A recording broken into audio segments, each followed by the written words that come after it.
For the Record is a derivative, non-canonical, fan-made project derived from the Magnus Archives, an original horror podcast which is created and distributed by Rusty Quill Limited. For the Record is not endorsed by Rusty Quill Limited and is distributed under a Creative Commons Attribution Non-Commercial Share-alike 4.0 international license. For more information about the original source material, visit www.rustyquill.com/The Magnus Archives.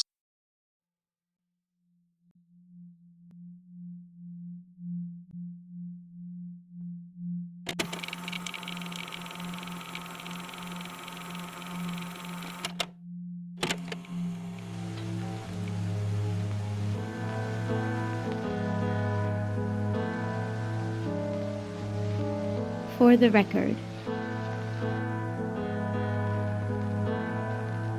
Episode 15. Remnants.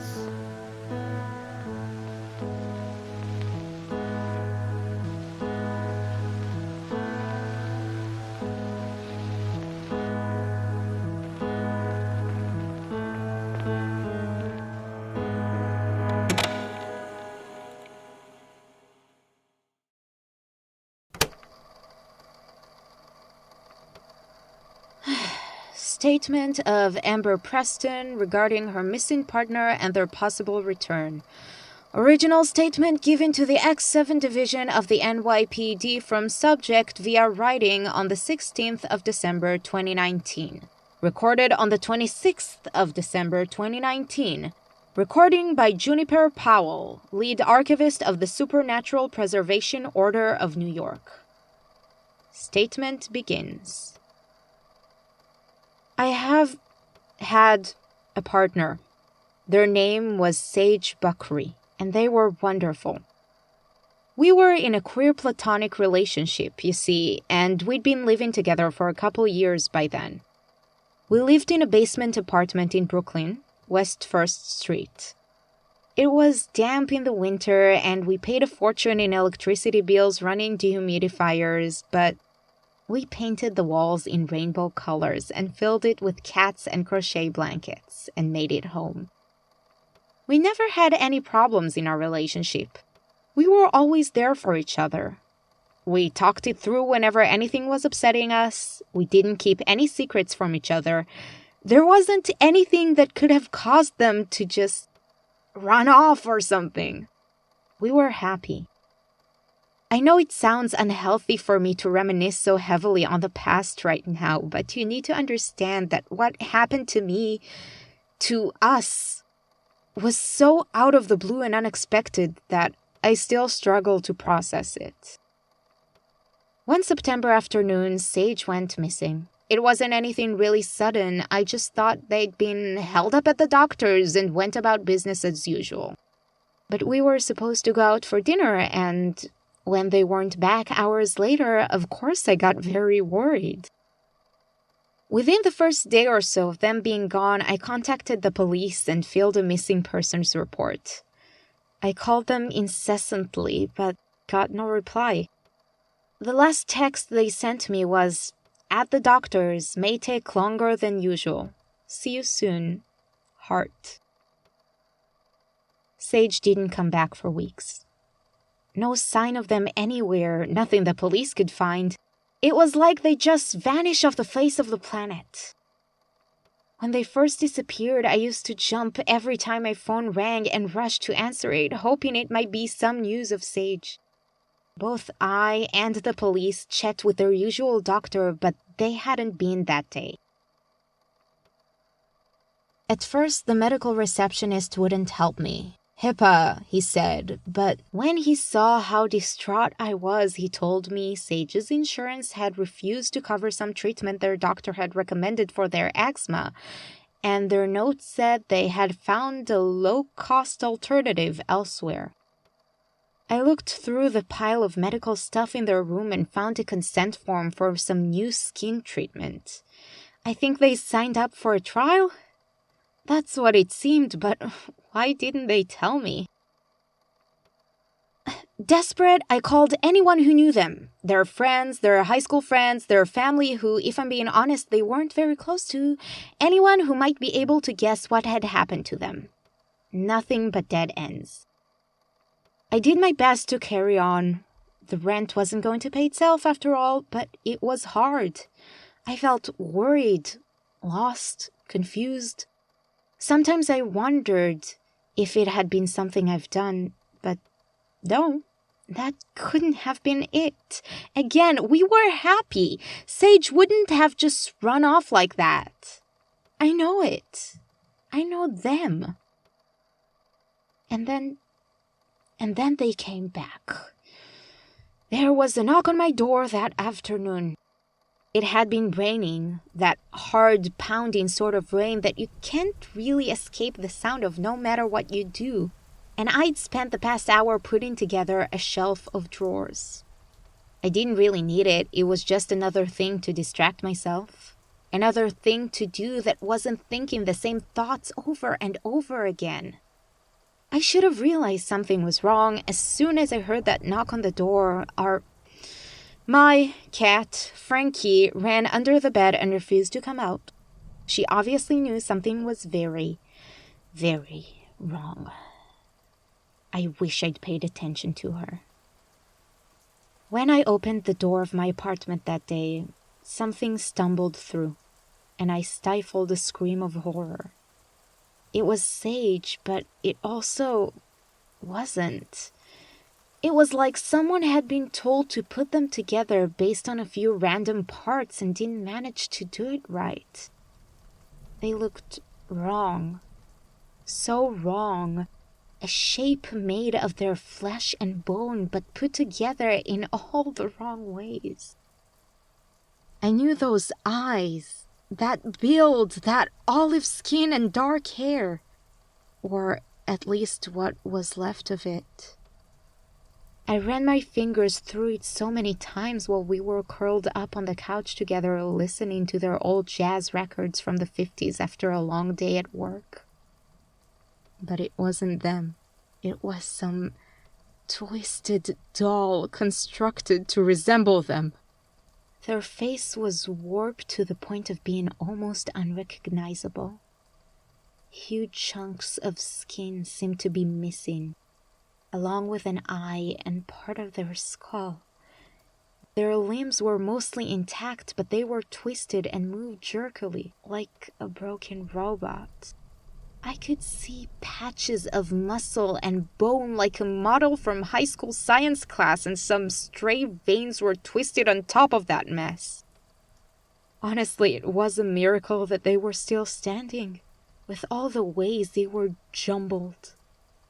I swallowed dryly and tried not to breathe in the coppery, meaty miasma coming off them. I must have instinctively backed away because they followed me into the apartment in that twitchy, puppet-like way. Not knowing what else to do, I shut the door quickly and attempted to talk to Sage. It quickly became apparent that they were not able to speak, so I talked about who I was, where they were, showed them pictures, but not one thing lit a spark of recognition in that one remaining bloodshot eye. The way their eyes crinkled up when they smiled, that little tilt to their head when they were listening attentively, all those small gestures that I barely noticed but felt like home whenever I saw them, were gone. They were looking at me, though, and there was definitely something behind that face. It wasn't them. I know it now. But it was something. It looked like pain.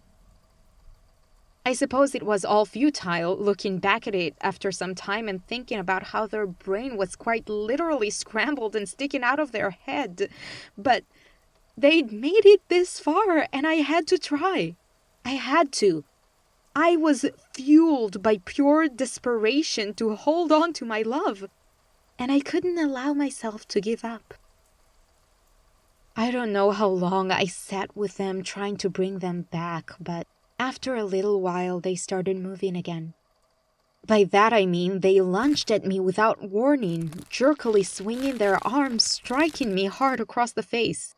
The blow came out of nowhere. I stumbled back in shock, scrambling for something to defend myself with, more out of instinct than anything else. My fingers closed around the handle of a hammer sitting on a nearby table, the one I'd been using on the new piece of furniture. And when I got backed into a corner, it became apparent that Sage, whatever this was, wasn't backing off. So I swung, connecting with a sickening crunch that I winced at. They just kept coming. I didn't understand. I still don't. They might have been made of human parts, but there was nothing human about the way they lurched towards me. Twitching, flailing, and a terrible strangled noise coming from what might have been a mouth. There was nothing left of my dear Sage in there. They would never have hurt me. I know they wouldn't. I slammed the hammer into their head again and again and again, biting back a sob at their gurgling cry until they collapsed into a broken mass of flesh on the ground. I called the police. Of course I did. What else would I have done? Left them there? Stayed there with blood splattered on my hands and a flesh mound eerily similar to my missing partner on my floor?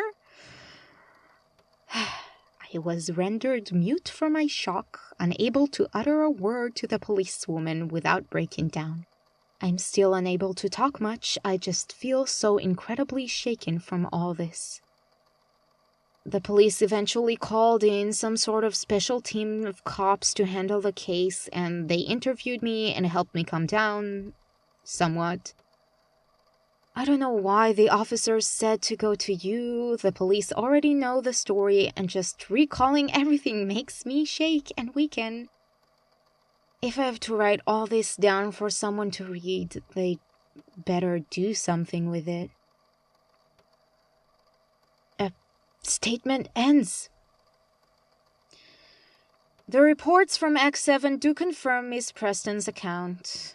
There was indeed a missing persons report filed for Miss Brockery, and she did call the police on the night in question. The body found in their apartment could not be conclusively identified as Miss Brockery, though, as its hands had no discernible fingerprints. A DNA analysis was performed using a hair sample provided by Miss Preston from their apartment, but oddly, the result was only about a 95% match between the two. According to the police report, Miss Preston named the doctor their partner was going to Dr. Clay Ambrose. The police did follow up with them, but Dr. Ambrose stated that Miss Buckery left after their appointment and had no idea where they went afterward. They are still trying to find a lead to what may have happened, but haven't made much progress so far. Miss Preston was followed up about 2 weeks after the incident and said she's still having difficulty discussing it, but that she has started going to therapy. Ambrose. Hey, Marcus, could you come in here for a moment? Yes? What's up? You came to me about a zombie statement a couple of months ago, correct? I did. Why? I think I found another one. It also brings up a doctor in the follow-up research. Dr. Ambrose? Yes, the very same. But unlike the one you read, this statement described the creature as somewhat sentient and aware. It was, the partner of the statement giver, or rather some malformed version of them. Oh. Well, it's been a while between the two incidents. I hate to consider it, but maybe in that time they were learning, evolving. I'm not sure what they're all about, but if these statements mean anything... I'll be honest with you, Knight. When you first brought up that statement, I dismissed it for being too far-fetched. But this secondary statement... A statement showcasing not only a pattern, but a progression of these creatures shows that something's going on. It's not top priority just yet, but we will start looking into it more seriously. I trust that I can put you in charge of this? Lies with X7 at the NYPD. They have the lab reports and original statement. Oh, yes, ma'am. You can count on me. I'll get to it right now. X7? Exemption 7 of the Freedom of Information Act protects from disclosure records or informations compiled for law enforcement purposes. The cops use it to cover up the kind of cases that we have to deal with. They assign officers to a special unit to deal with them, X7, which is a shorthand of Exemption 7. SPOONY has a liaison officer with them. Ask my PA for her details. Right. Will do. Well, at the very least, this will be a chance for Marcus to get out there and gain some more experience. He has lots of heart to give to the job, no doubt, but he does tend to let it overcome him sometimes. I'm hoping that this will be an opportunity for him to develop some thicker skin, as well as figure out what it really takes to be an archivist. For heaven's sake, why am I talking to the tape recorder?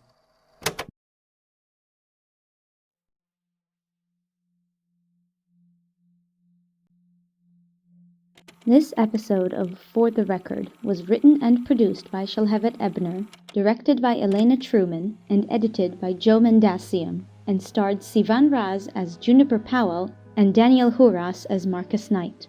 It used sounds from freesound.org under a Creative Commons Attribution Non-Commercial License. For full accreditation, see the show notes. To be kept up to date on new episodes, submit your statement, or to get involved in production, you can follow us on Twitter at FTRecordPod, on Tumblr at ForTheRecordPod, or view our website at fortherecordpodcast.co.uk. Stay safe, take care, and keep all that is left close.